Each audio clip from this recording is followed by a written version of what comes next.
आकाश भाई के जोरू की गोद में छक्का।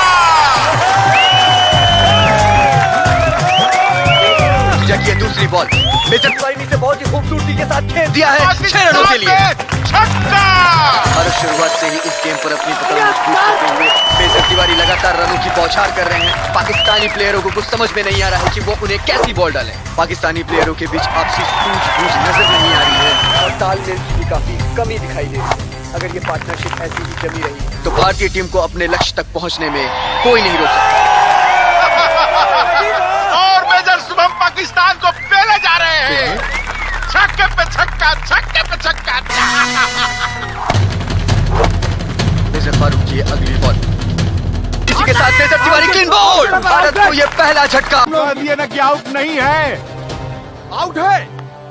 अपने औकात में दे दिया तो दे दिया। मैं खबीज की औलाद टोपी पकड़ूंगा। Likey